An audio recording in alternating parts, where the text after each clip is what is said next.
Look what I just got here.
Okay, a lot of people are asking about segregated witness. Segregated witness is a change in the architecture of transactions that allows the signatures to be in a separate attached data structure and not be computed as part of the transaction hash or transaction ID. Segregated witness has a number of advantages over the traditional transaction architecture, but most importantly, it's an opt-in choice, meaning that you can use segregated witness if you want, and you don't have to use segregated witness if you don't want to use segregated witness. With segregated witness, signatures are placed in a separate tree in the block, and those signatures are called witnesses, and the tree is called the witness Merkle tree. Now, what that means is that the transaction IDs are no longer affected by the signatures, and this fixes a very big problem in the original implementation of Bitcoin called transaction malleability, which allowed people to mess around with signatures and cause transactions to change their transaction ID. This is really an important problem to solve because it affects the ability to implement various types of smart contracts, including payment channels and interesting things like that. Now, segregated witness addresses are different than traditional Bitcoin addresses. There are two different formats for segregated witness addresses. One is segregated witness wrapped inside of pay-to-script hash or P2SH. Those begins with a 3, and they look very much like multi-sig addresses. So segregated witness, when wrapped in P2SH, which is backwards compatible and easy to use for any wallet, whether it understands SegWit or not, begin with a 3, and they look like traditional Bitcoin addresses. There is also a new format for addresses defined in BIP 176, which is called Batch32. This format starts with the letters BC1 and lots of lowercase alphanumeric characters. BC1 or Batch32 addresses are full SegWit natively without being wrapped in P2SH, and we're gradually seeing more and more wallets, exchanges, and providers switch to that. One of the reasons why you might want to use segregated witness is because it reduces the cost of fees by giving a discount to the data that's in the signatures versus the rest of the data in the transaction. So that was one way to increase the capacity of each block without doing a hard fork. And so segregated witness also improves capacity. There are some other advantages. You can read about those in Mastering Bitcoin, but that's what segregated witness is. How would you know that you are using segregated witness? Well, it depends. Your wallet may have a special function in order to use segregated witness. Keep in mind that using segregated witness has two parts. You can send to a segregated witness address, and there's two different types of segregated witness addresses. There's segregated witness addresses that are wrapped in P2SH. Those start with a 3, and they look like multi-sig addresses from the past because those are also wrapped in P2SH. Or you might see one of the new native address schemes for segregated witness where the address you're sending to starts with BC1. If you see BC1, that's a segregated witness native address. So you know that that's segregated witness. And the reason we still have the P2SH or pay to script hash addresses that start with a 3 is because that's backwards compatible. It allows a wallet that doesn't yet understand the new segregated witness native addresses to still be able to send to a segregated witness wallet without having to know about it. And that would be a 3 address, which is accepted broadly by all wallets today. If your wallet is sending from a segregated witness address, then that transaction and the inputs that are from a segregated witness address will have the witness in a separate part of the transaction. You may not really see that. You will probably just know that your wallet is capable of handling segregated witness addresses. It also means that when you produce a receiving address for someone else to send you Bitcoin, then that receiving address either starts with a 3 or it starts with BC1. If it starts with BC1, you're definitely using SegWit. If it starts with a 3, you may be using SegWit or you may be using a multi-sig address or some other script.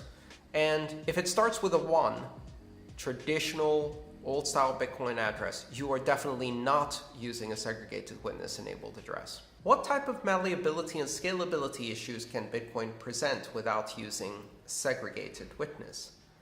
So that's a great question, Yusuf.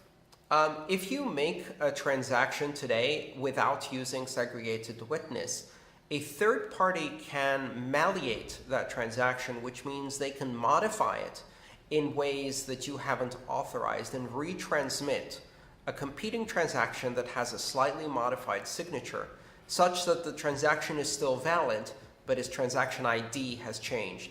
This causes a number of problems, especially since if you have other transactions that depend on it, and the transaction ID has changed before it's mined, then those other transactions are invalid, and they need to be changed too, which means you can't create unbroadcasted transactions and know that they will remain exactly the same.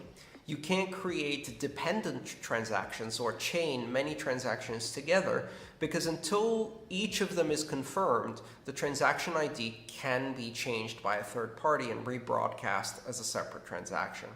So malleability is quite a significant problem when it comes especially to smart contracts, more advanced functionality, chained transactions, and things like that. If you use transactions that do not have segregated witness today, then those transactions are still susceptible to malleability. So by using segregated witness addresses and segregated witness structure in your transactions, you ensure that those transactions are not malleable. And that means that protocols that want to use smart contracts in Bitcoin or chain transactions together or create payment channels use only segregated witness transactions so as to make it impossible to malleate those. Why is nobody making use of the malleability bug in Bitcoin or Bitcoin Cash? If you can interject a transaction, change the signatures, pay a higher fee, and broadcast it again. Jorge, you can change the signatures so that they're still valid but slightly different, but you can't change who's getting paid. You can't change the amount. You can't change where the money is coming from. So you can't steal money with transaction malleability. All you can do is confuse the system by changing the transaction ID. So there's not much point. The only reason you would use transaction malleability as an attack is for denial of service. And it makes it difficult for certain types of smart contracts. But pretty much since 2013, every single exchange and provider accounts for and knows about transaction malleability, and they don't allow you to double withdrawal or cause other problems with transaction malleability. If we are making two different blocks, transaction and witness block, do we still have the same size on the blockchain but just two different blocks? Please elaborate on segregated witness. Rohit, no, there's no two different blocks. The transaction data and the witness data are part of the same one block that has both of those data sets in it and has two Merkle trees which are committed in the Coinbase transaction and the transaction Merkle root in the header of the block. So the witness section and the transaction section are in the same block, but they're not mixed together, meaning the witness part is not inside each of the transactions, but it is in a separate part of the data structure, and it has its own Merkle tree. That means that if the witness changes, for example, because of transaction malleability, it doesn't change the transaction ID, and it doesn't change the transaction Merkle root. How is the witness part included in add-on blocks and verified in the Coinbase transaction? So Simon, at the moment, or since the beginning, every single transaction is hashed to produce a transaction identifier or transaction hash. That transaction hash is put into the bottom of the Merkle tree, and all of the transactions together create a Merkle tree, and the Merkle root of that tree, which is one hash that summarizes the entire tree, is stored in the header of the block. The witness parts are also stored in exactly the same way, just in a different tree. So every single witness from every single transaction is put into the bottom of a Merkle tree.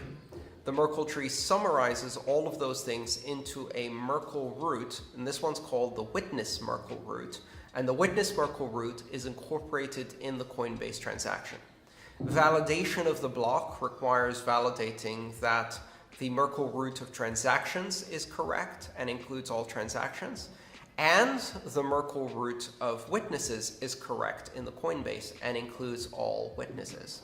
And validating, of course, every witness against every transaction. So validation hasn't changed at all. SegWit security. Are there any concerns about the potential increase in the number of invalid blocks propagated if not enough people are storing the unhashed signature data on their nodes? So what Jesse's talking about is the idea that if people decide to not store the witness part and only store the transaction part, is there a potential increase in the number of invalid blocks propagated? Not really, because ultimately both the miners and those who are validating witness data ensure that invalid blocks won't get propagated very far because they will be orphaned. And don't forget that there is the mining reward incentive to keep miners honest. They have to validate witness data. Otherwise, if they produce invalid blocks, those invalid blocks will be rejected by the majority of the network. Jesse asks a follow-up. If I'm not storing signature data on my node, is there a chance that I could not verify the occurrence of a previous transaction? If that is the case, should large transactions remain off SegWit or the Lightning Network, insofar as you're not personally storing signature data? No. Jesse, signature data is part of block and transaction validation, whether you choose to store it or not. Keep in mind that as Bitcoin works today, most nodes validate signature data only once, and then they stop validating it and don't necessarily have to store it in the future. If you decide to have a node that is not validating witness data or have a node that is not storing witness data, those are two very different things. In fact, you can't configure your node to not validate witness data. You can only configure your node to not store witness data. What does that mean? That means that when you receive a transaction, you will validate the witness data. You may choose not to store it on your blockchain long term. And in fact, you don't need to store it once you validated it.